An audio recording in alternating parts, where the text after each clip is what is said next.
Hi everyone, my name is Muhida. आज हम class 11th history chapter 1 topic में the movement of good into cities पढ़ने जा रहे हैं। पिछली वीडियो में हमने क्या पढ़ा था? द सिग्निफिकेशन ऑफ अर्बनिज्म पढ़ा था, जिसमें हमने देखा कि जो सिटी लोग थे, जो टाउन लोग थे, उन्होंने क्या किया? सेल्फ सफिशिएंट होना छोड़ दिया और दूसरे लोगों के जो भी गुड्स थे, जो भी प्रोडक्ट थे, जो भी सर्विस थी, उसके ऊपर डिपेंड होने लगी।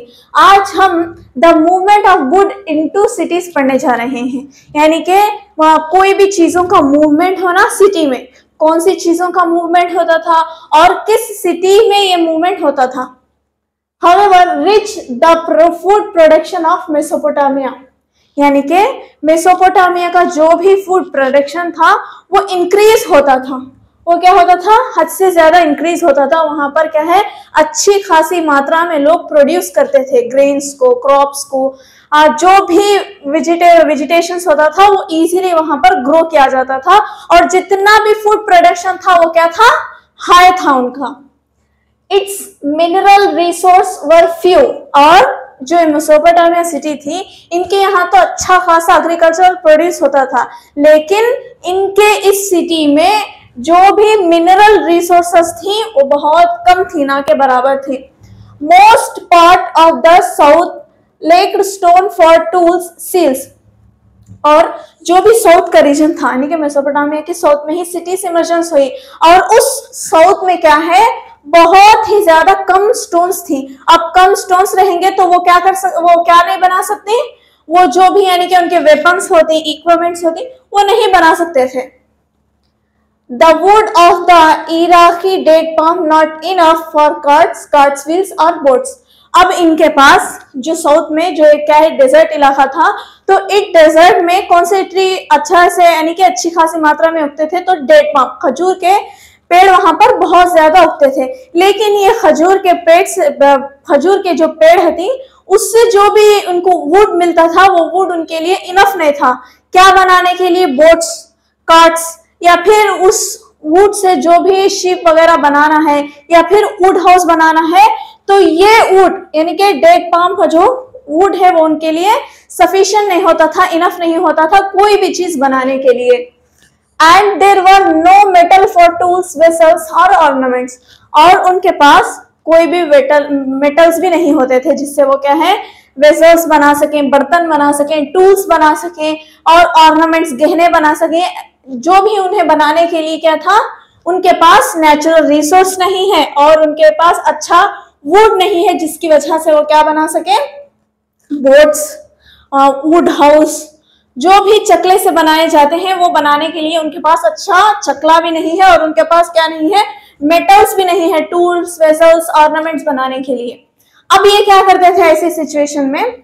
सो we can surmise that the ancient Mesopotamia could have traded with abundant textiles and agriculture products for wood, copper, tin, silvers, gold, shell and various stone from Turkey and Iran.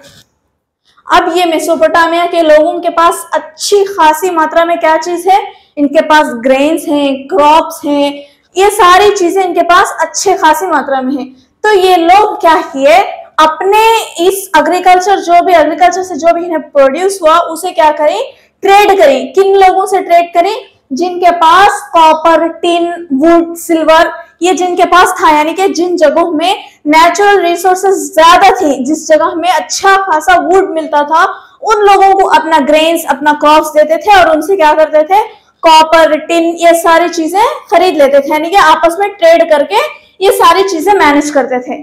कैसा manage करते थे? अब इनके पास क्या भी natural resources नहीं है, would नहीं है, फिर भी इनके पास बर्तने हैं, फिर भी इनके पास बोट है, यानी कि शिप है, जो भी इनके पास चकले से प्रोड्यूस होने वाले चीजें हैं या फिर मेटल से प्रोड्यूस होने वाले जो भी वेसल्स, ऑर्नामेंट्स है, ये इनके पास कैसा आया करता था? इसी ट्रेड की वजह से।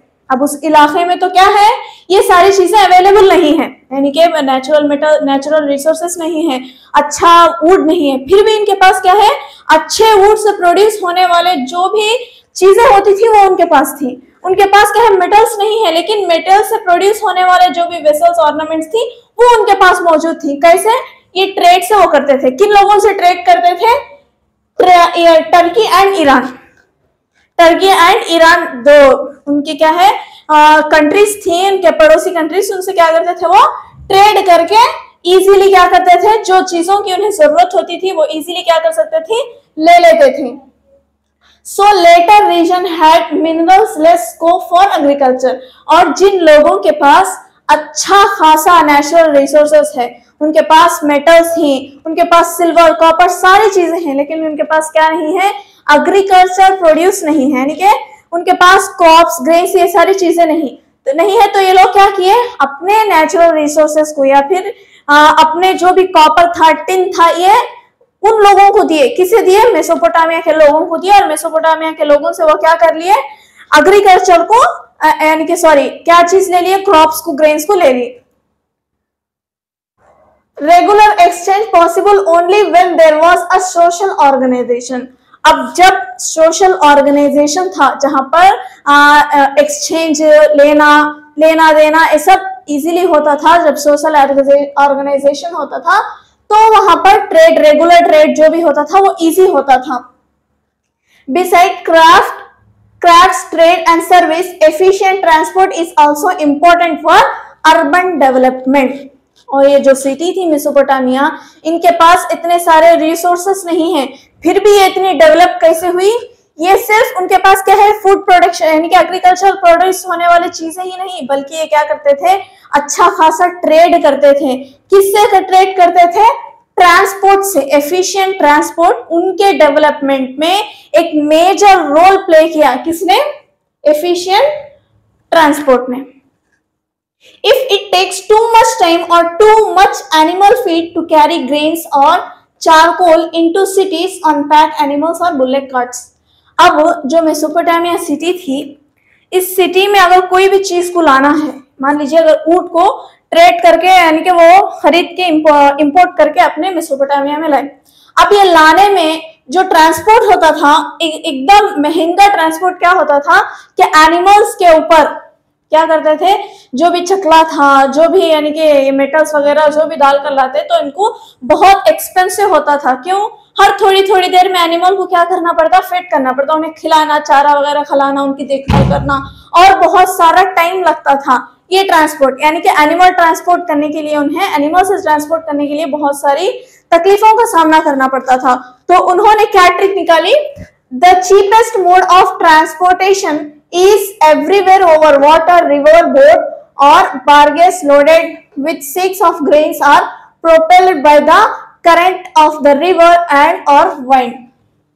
तो ये लोग क्या किए, एक चीपेस्ट ट्रांसपोर्ट का तरीका निकाला। क्या निकाला, नदियों के जरिए से, सी रूट के जरिए से, रिवर्स के जरिए से इन्होंने क्या किए, इजीली ट्रांसपोर्ट कर देते थे। जो उन्हें एनिमल्स के जरिए से जो ट्रांसपोर्ट होता था वो उन्हें मुश्किल होता था, यानी कि बहुत ज्यादा एक्सपेंसिव, टाइम लगता था और बहुत ज्यादा खर्च करना पड़ता था। लेकिन जब इन्होंने क्या किया, चीपेस्ट मोड ऑफ ट्रांसपोर्टेशन कर लिया, किससे, किसकी मदद से, रिवर की मदद से। और जो भी सेक्स ऑफ ग्रेन्स यानी कि ग्रेन्स की जो बोरियां होती थी वो क्या करते थे, किसमें डाल कर लाते थे, बोट्स और बार्गेस, बोट्स में तो या फिर कश्तियों में वो डालकर इजीली रिवर की मदद से या वाइन की वजह से क्या करते थे, वो ट्रांसपोर्ट का काम करते थे। But animal transport good they need to be fit. और जो भी एनिमल ट्रांसपोर्ट गुड्स होते थी, अगर वो इंपोर्ट एक्सपोर्ट किए तो उन्हें एक्सपेंसिव लगता था, और एनिमल्स को बार बार उनको खिलाना, उनकी देखभाल करना भी पड़ता था। The canals and natural channels of ancient Mesopotamia were in fact routes of good transport between large and small settlements। और जो भी यानी कि यूफ्रेट टिग्रिस रिवर्स तो हमें मालूम ही है, यूफ्रेट टिग्रिस रिवर की मदद से जो भी चैनल्स बनते थे, जो भी कैनाल्स थी, इनकी मदद से जो भी छोटा हो या बड़ा सेटलमेंट हो, उनके बीच में क्या है, इजीली ट्रेड होता था। The importance of the Euphrates as a world road will become clear। और ये जो यूफ्रेट रिवर थी, और ये रिवर क्या बन गई, एक इम्पोर्टेंट वर्ल्ड रूट बन गई, यानी कि वर्ल्ड का एक इम्पोर्टेंट रास्ता लोगों के लिए क्लियर हो गया जब उन्होंने क्या है, एक क्या चीपेस्ट मोड ऑफ ट्रांसपोर्टेशन जब करने लगी, तो जो भी ट्रेड होता था वो इजीली हो जाया करता था। तो आज हमने in detail the movement of good into cities के बारे में जान लिया। द मूवमेंट ऑफ गुड्स, कौन सी गुड्स की वो मूवमेंट करते थे? जो भी उनके पास ग्रेन्स थी उसे दूसरे लोगों को एक्सपोर्ट कर को क्या इंपोर्ट कर लेते थे? जो भी नेचुरल रिसोर्सेस थे, वुड था, मेटल था, उसे क्या कर लेते थे? इंपोर्ट करते थे। और जो भी उनके पास ग्रेन्स क्रॉप्स होता था उसे एक्सपोर्ट करते थे। तो ये मूवमेंट उनके अंदर था। और कौन सी सिटीज में होता था ये? एक तो मेसोपोटामिया में, जहां से क्या है इंपोर्ट करके क्या लाया करते थे? अच्छा वुड, क्वालिटी वुड लाते थे, मेटल्स, वेजल्स, टूल्स, ये सारी चीजें लाते थे। और क्या चीज को एक्सपोर्ट करते थे? ग्रेन्स क्रॉप्स को एक्सपोर्ट करते थे। और इस यानी कि इंपोर्ट एक्सपोर्ट में सबसे मेजर रोल किसने प्ले किया? ट्रांसपोर्टेशन ने। और यही एक अच्छा ट्रांसपोर्टेशन क्या है? एक सिटी को डेवलप करने में इसका मेजर रोल होता है। तो अगली वीडियो में हम द डेवलपमेंट ऑफ राइटिंग के बारे में जानने वाले हैं।